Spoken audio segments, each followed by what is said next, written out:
This is a to-the-point video. It is a condensed version of the full review. I will not answer questions in the comments section for this video. Please watch the full review if you want detailed information, and that video will be linked in the description section below. Shenzhen Audio sent me the Topping EX5 to review. This is a $350 desktop amp DAC. It is a collaboration between Shenzhen Audio and Topping. The EX5 comes with a number of features. The EX5 has dual ES3098Q2M DACs for balanced output. It supports MQA rendering. It is a Bluetooth receiver and supports all Bluetooth codecs except AAC.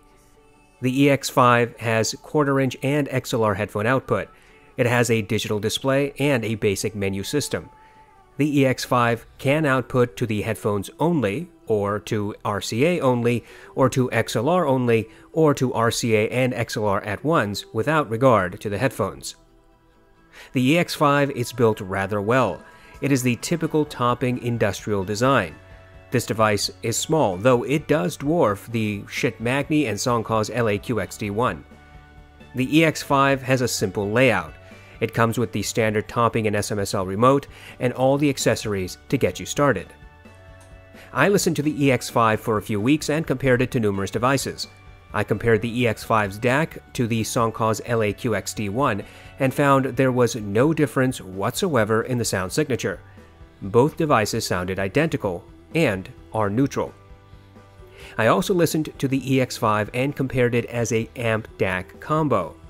I compared it against the Schiit Magni and Songcause stack, the RME ADI2 DAC, the hifi Zen DAC, and the FX Audio DAC X6.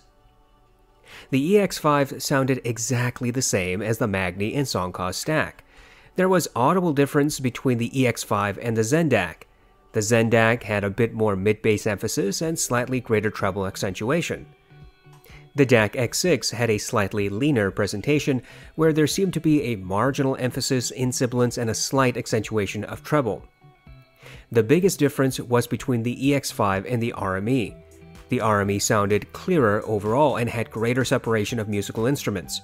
Vocals tended to stand out a little more on the RME. The EX5 purportedly has 1.3 watts into 32 ohms and 140 milliwatts into 300 ohms. ASR measured the EX5 and found that it provides close to 140 milliwatts into 300 ohms. However, ASR also found that the EX5 provides only 1 watt into 32 ohms. This is a concerning discrepancy. I contacted Shenzhen Audio about it and they spoke to Topping. Topping evidently believes that ASR's measuring methodology is the reason for the discrepancy, and Topping stands by their purported 1.3 watt claim. I cannot independently verify either ASR or Topping, but there is clearly a discrepancy. Neither party has offered a logical explanation for the significant deviation in measurements.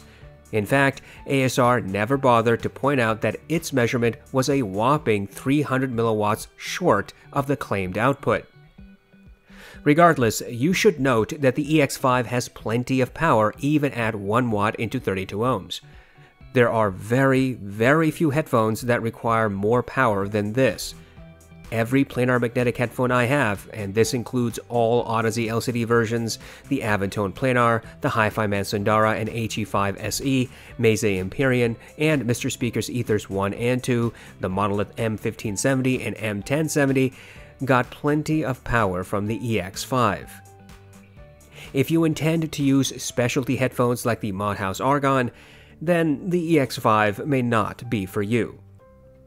The EX5's Bluetooth integration is as traditional as any other Bluetooth device. Pairing is easy. The signal is prone to the same limitations as with all other Bluetooth-capable devices. I was not able to test the EX5's MQA compatibility. I do not subscribe to Tidal, but can only assume that the EX5 will satisfy those who do. Overall, the EX5 is the type of product average audiophiles have been asking for. For years, Topping and SMSL have produced standalone DACs and amps with few meaningful features, but high prices. And their DAC amp combos have been fairly mediocre, particularly in light of their cost. But the EX5 is a step in the right direction. For $350, you get a sturdy build, neutral and powerful performance, MQA, Bluetooth, and plenty of outputs for most people. There is nothing about the EX5 that will blow you away. If you have never used a dedicated DAC and amplifier, then, frankly, any dedicated DAC amp might impress you. But in the grand scheme, the EX5 has perfectly agreeable performance. If you are a new audiophile looking for a capable DAC amp, then the EX5 is worth considering.